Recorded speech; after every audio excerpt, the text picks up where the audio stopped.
Primeira solicitação do pré-projeto é para encontrar a entalpia em cada ponto do sistema. Então, encontrar as entalpias utilizando aqui primeiro o ES, e depois vou mostrar como que eu fiz utilizando as tabelas. Para encontrar pelo ES, eu utilizei aqui esse código que eu utilizei no primeiro pré-projeto, reaproveitando ele aqui. Na entrada do compressor, a pressão, coloquei o valor da pressão e disse que o título é 1. Então, o título ele relaciona aí com o volume específico, né? O vapor saturado. Você tem aqui duas propriedades intensivas, consigo encontrar então todas as outras propriedades. Entalpia aqui na entrada do compressor 283,4 kJ por quilograma. Na saída do compressor, eu coloquei a pressão e disse que o processo de compressão ele é isentrópico. Então, a entropia que eu encontrei aqui na entrada do compressor é a mesma da saída, já que eu já tenho duas propriedades intensivas, eu posso encontrar todas as outras. Inclusive a entalpia que deu 310,8 kJ por quilograma. Já na saída do condensador, eu digo que, como o processo de condensação é isobárico, P3 é igual a P2, e eu digo que o título é zero aí, considerando que o condensador vai transformar todo o fluido para a fase líquida, né? Então eu encontrei mais um valor de entalpia, 137,6 aqui para a saída do condensador. Na saída do tubo capilar, o processo de expansão é um processo isentálpico, certo? Então eu vou ter aí que a entalpia na saída do tubo capilar é a mesma na saída do condensador. Encontrando agora as entalpias em cada ponto do sistema utilizando as tabelas termodinâmicas, eu trouxe aqui um exemplo e eu fiz os cálculos utilizando aqui o auxílio de uma calculadora de interpolação linear. Só para agilizar aí os cálculos, né? Não fazer tudo à mão. Basicamente, interpolação não tem segredo, você pega o valor da pressão, né? Eu peguei o valor da pressão imediatamente abaixo e o valor da pressão imediatamente acima, que eu encontrei na tabela, coloquei as correspondentes entalpias de cada uma delas e coloquei o valor de pressão que eu quero encontrar. E aí a calculadora me deu aqui uma entalpia de 281,09 kJ por quilograma. Agora, mais uma solicitação, fazendo aqui uma análise energética para os volumes de controle, para encontrar a potência do compressor, a taxa de deslocamento do condensador e a taxa de deslocamento do evaporador, utilizando os valores que a gente encontrou aí de fluxo de massa e entalpias. Basicamente, a gente vai fazer aí uma análise energética para volumes de controle, né, aplicando a primeira lei termodinâmica. Aqui eu trouxe a equação da primeira lei para volumes de controle. Observe aqui que a energia cinética e gravitacional em potencial elas são desprezíveis, então isso aqui vai sumir da equação. Então, basicamente, aí você vai ter uma relação entre o fluxo de massa e a diferença entre as entalpias, né? Para descobrir cada um desses valores. Para a potência, eu consegui encontrar um valor de 448 watts, para a taxa de deslocamento do condensador 2.832 watts e taxa de deslocamento de calor do evaporador 2.384 watts.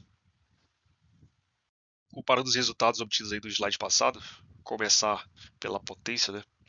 Durante os pré-projetos eu encontrei três valores para potência. Encontrei a potência dada pelo fabricante, 745 watts, a potência encontrada analiticamente pelo gráfico pressão-volume, né, 630 watts, e a potência considerando aí o fluxo de massa multiplicado pela diferença de entalpias aí.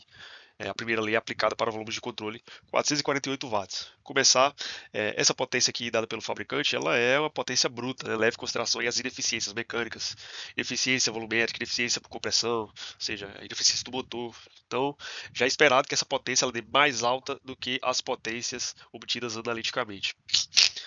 Já essa potência aqui, a partir do gráfico pressão-volume, né?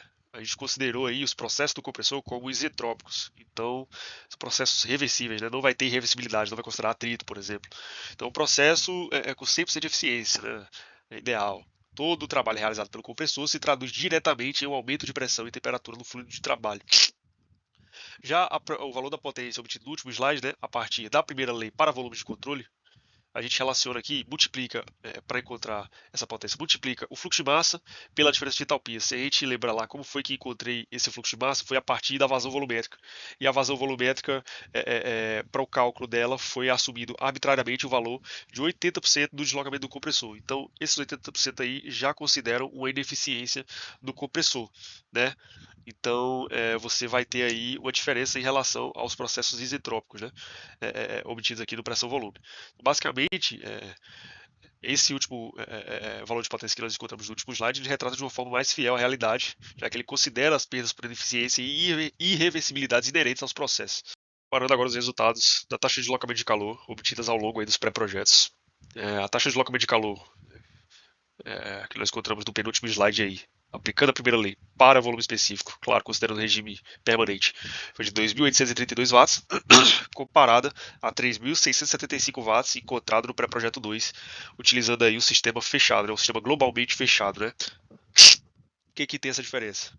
Bom, Para o volume de controle, né, o cálculo ele considera a energia que efetivamente passa pelo condensador, de acordo com o fluxo de massa do refrigerante e as condições termodinâmicas de entrada e de saída. Basicamente tem o recorte ali do componente, né, no caso o condensador, que você observa a passagem do refrigerante, né, o fluxo de massa, no caso para regime permanente é constante, e avalia então as modificações das propriedades termodinâmicas de entrada e de saída. Né. Já no cálculo do sistema global, o valor ele é mais alto, né, porque toda a perda de calor do sistema é atribuída ao condensador, que não é verdade, já que, por exemplo, o compressor também transfere calor para o ambiente. Né.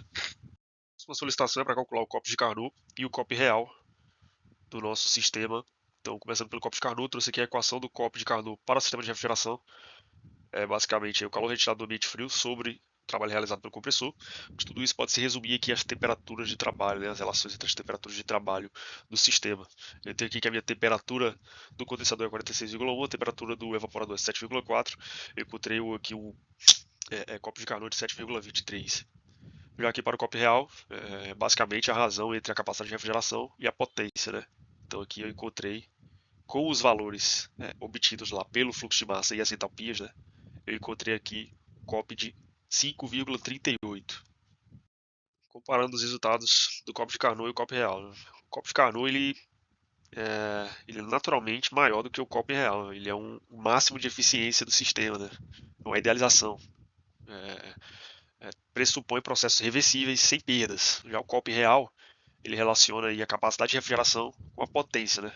Então, basicamente, vai ser o que o sistema tira de calor do ambiente para o que ele consome. Então, já está embutido aí nesse cálculo as imperfeições, as limitações práticas inerentes aos processos. Se a gente for observar aqui em cada processo do sistema, que na compressão, por exemplo, pelo ciclo de Carnot, é um processo adiabático e reversível. Enquanto no sistema de real, você tem perdas devido à ineficiência, aquelas ineficiências lá mecânica, eficiência volumétrica, ineficiência do motor, né? E também outras irreversibilidades, né? O atrito, a troca de calor com o ambiente, né? O compressor ele vai trocar calor, querendo ou não, com o ambiente. Enfim, já na condensação, pelo ciclo de Carnot, é um processo isotérmico e reversível. Então você não considera aí perdas, né? No sistema real você tem essas perdas, você tem gradiente de temperatura, o atrito vai existir, né? Uma irreversibilidade, mas tem imperfeições na transferência de calor, coisa que o ciclo de Carnot não considera, né? O copo real considera. No ciclo de Carnot, a expansão ela é ideal, adiabática, reversível, assim como a compressão. Né? Mas no copo real, né, na realidade, o sistema real, a válvula de expansão ela não é tão eficiente. O processo não é perfeito, vai ter irreversibilidades, também vai ter atrito ali, né, nas paredes da tubulação, você vai ter ali o fluxo de massa atritando com as paredes da tubulação. O atrito sempre vai ocorrer em qualquer processo que seja. A evaporação também, assim como a condensação. No ciclo de Carnot, ela é isotérmica, é reversível. Já no sistema real, a evaporação ocorre, tem os gradientes de temperatura, a eficiência é limitada pelas irreversibilidades, né, o atrito também. Então, basicamente, essa é a diferença do ciclo de Carnot para o copo real, né, o copo de Carnot e o copo real. Agora trazendo as correções do pré-projeto 2, para começar aqui com o sentido do gráfico para esse volume específico, né, corrigido. A gente tem aqui de 4 a 1, processo de admissão, vai acontecer com pressão constante e vai ter um pequeno aumento aí do volume específico. De 1 a 2 é o processo de compressão, o pistão vai comprimir o gás, vai reduzir o volume específico e vai aumentar a pressão. Processo de 2 a 3 é o de descarga, né? A pressão vai se manter constante e vai ter uma pequena diminuição no volume específico. Então, essa é a correção aqui do gráfico pressão-volume específico. É um esquema, né? E vamos trazer agora aqui a segunda correção, que é o balanço energético, a primeira lei para calcular a taxa de deslocamento de calor do condensador.